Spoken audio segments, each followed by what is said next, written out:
You're listening to the Bearded Theologians podcast, hosted by Zach Bechtold and Matt Franks. If you'd like to learn more about the Bearded Theologians, you can go online at beardedtheologians.com, where we have past podcasts, blogs, and a couple items for sale. So check us out, beardedtheologians.com. Thank you for listening, and enjoy this week's show. You're listening to the Bearded Theologians podcast, hosted by Matt Franks and Zach Bechtold. So this week on the podcast, while in the lectionary, those that follow the lectionary season of Advent, this is known as the Joy Sunday. This is the Sunday that you light the pink candle. This is the Sunday that you hear the words from Mary and the joyfulness of the anticipation of the birth of Jesus.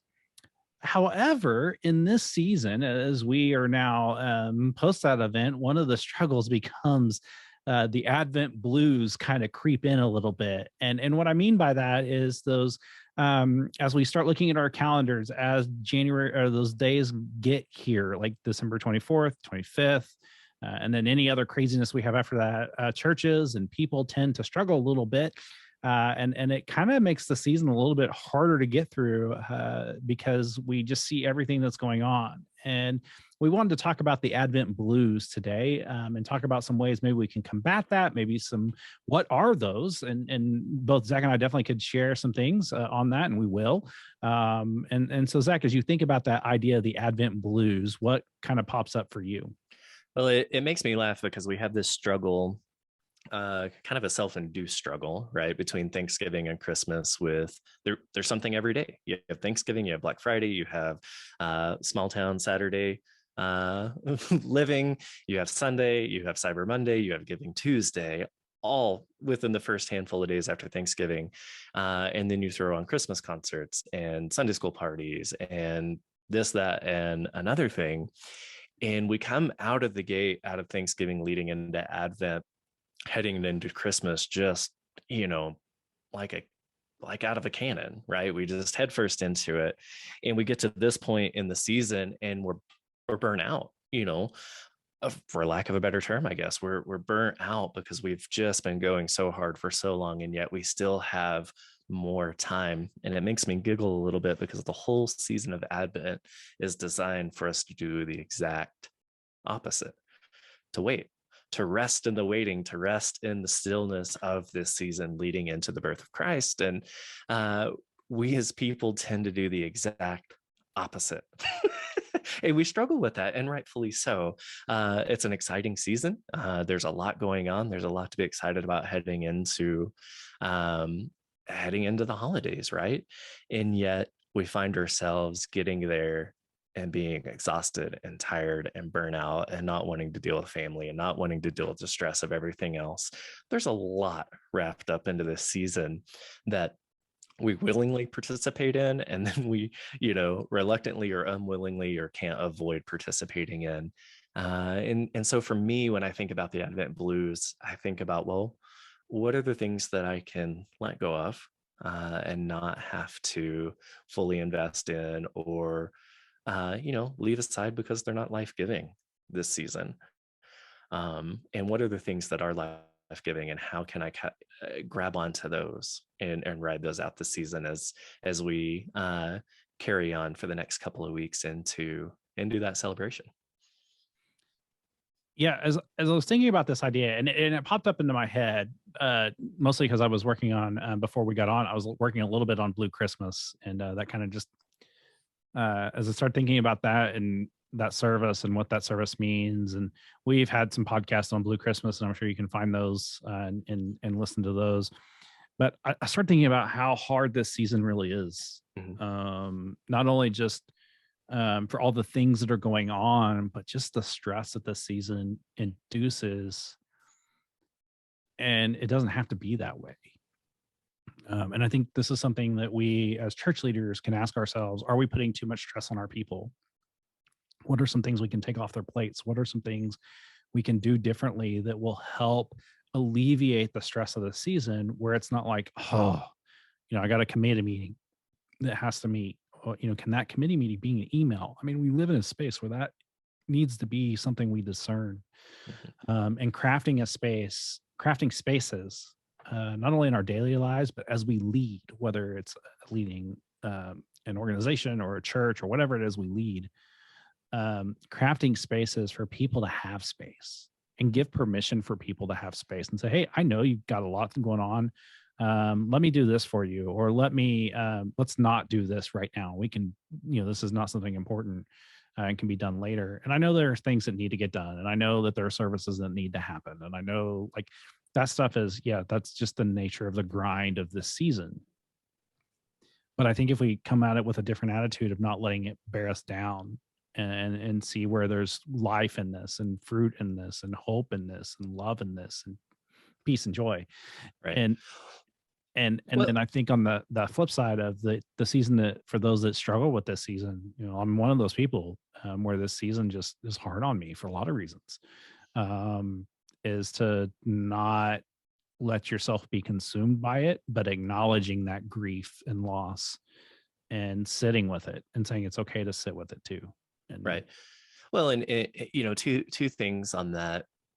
I hear a lot of our colleagues dread the Advent season because they approach it with with the mindset that it is a grind, right? I mean, anytime that we approach anything in our life of, oh man, this is going to be a grind, let's just bear it out and it'll be okay. Yeah, our attitudes aren't in the right place. We're not embracing what Advent is, and there's a point where we do too much and we feel like we have to do too much, and it becomes a grind, and nobody's benefiting, not the pastor, not the church, not the community members, and not your family, whatever it is. If we're viewing any part of our life during any season as a grind, we're not coming in that right space. We've not made space to rest. We've not made space to simply be. We're just grinding on through, and that's not fun, and to grief, right? That's one of the other things that impacts us this season. All of us have lost someone or something at some point in our life, but especially in the last couple of years. And to not have that space to grieve, to not have that space just to be, is huge. No matter how long it's been, no matter if it's COVID related or if it's something you're grieving over the last 5, 10, 15, 20 years, that grief is still there, and it's okay to have that grief. Matt talked about the Blue Christmas service, and that's something he and I are both passionate about making that space for, because that intentional space for grief and to be, and to not have to put on a smile and be joyful for a moment is huge. And I think this year, more than any, it's probably huge for all of us.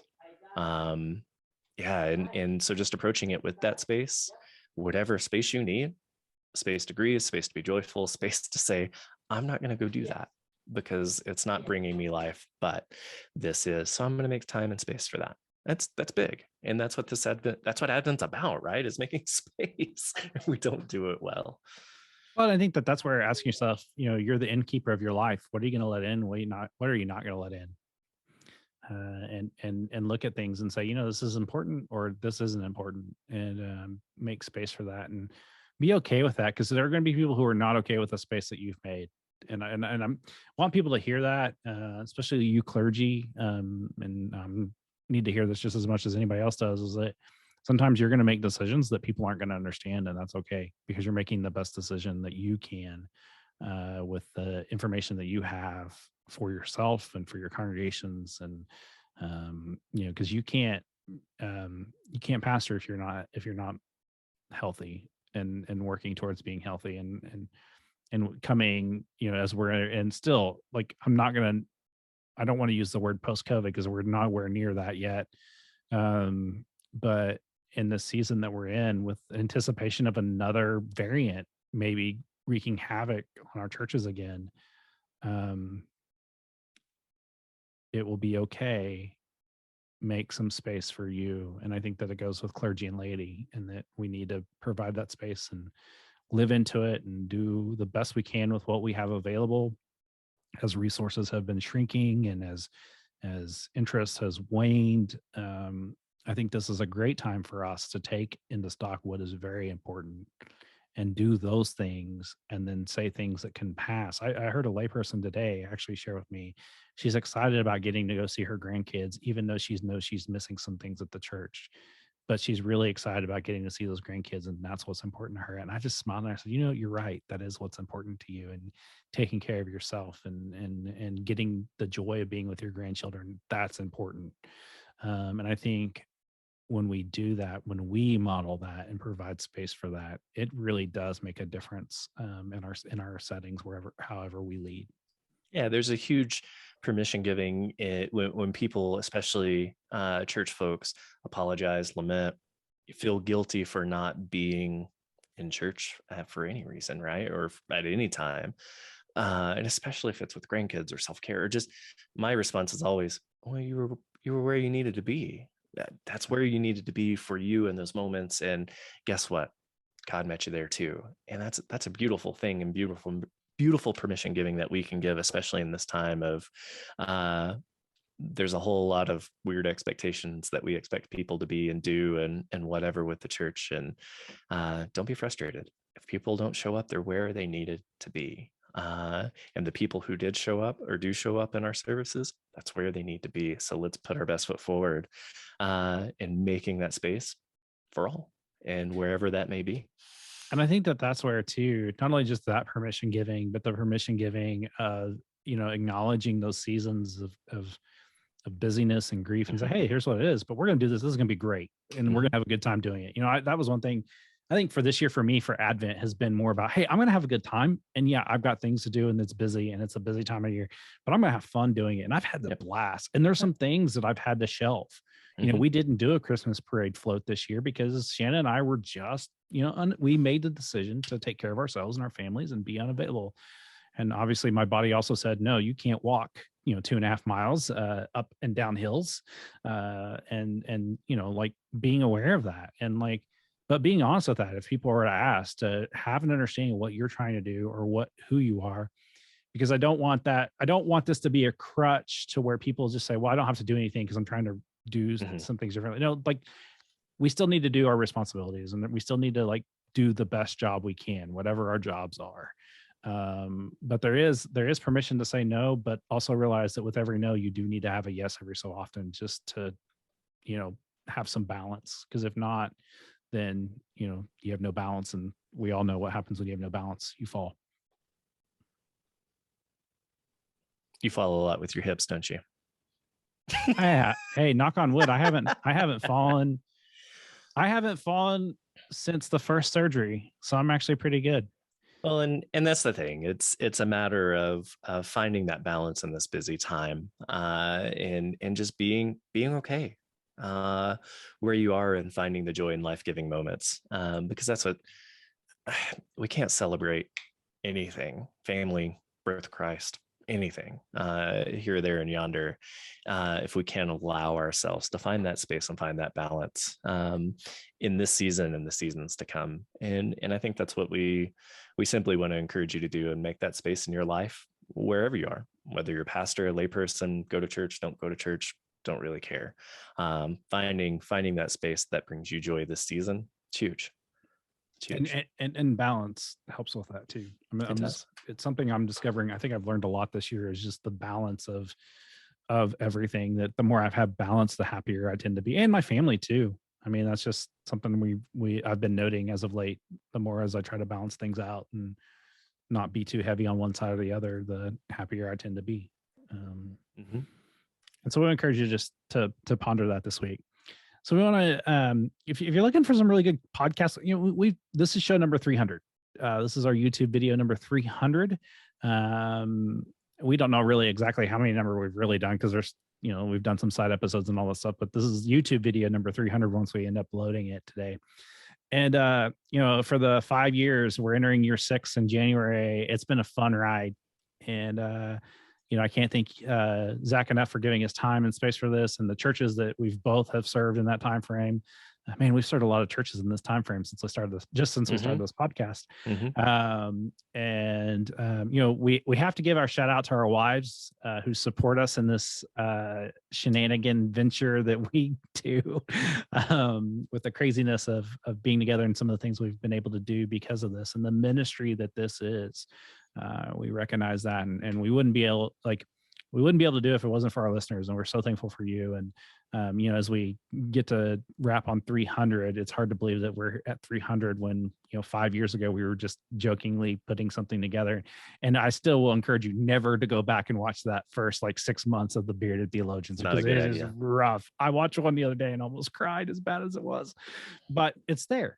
And so, you can find all that on our website at beardedtheologians.com. And Zach, do you have anything to reflect on as we finish up show number 300? Yeah, we just, like Matt, I just really appreciate you guys. Appreciate Matt. We'd be having these conversations either way. And we're grateful that you tune in and humor us from time to time. Really, it's a ton of fun. We love having these conversations with you all and hope they make a difference in your life and get conversations started, and every now and then make you go, huh. So that's always my goal, and we appreciate you, and hope you have a great holiday season and a Merry Christmas. Yes. Nothing shocks us more when we hear that somebody actually listens to us. That brings us joy, but also is like, oh, it's humbling. Yeah, it's humbling. And so thank you for listening, and we do wish you a Merry Christmas and a happy holiday season. And so for that, the Bearded Theologians, I'm Matt Franks. I'm Zach Bechtold. Thanks for checking us out. Did you forget who you were? Yes. After 300 episodes, yes. I knew it. First, guys, I want you to subscribe and like this video and push that thumbs up. Thank you for listening to the Bearded Theologians podcast. Don't forget to like, subscribe, and share on all social media outlets. You can check out old episodes and more information at beardedtheologians.com. Thanks for checking us out.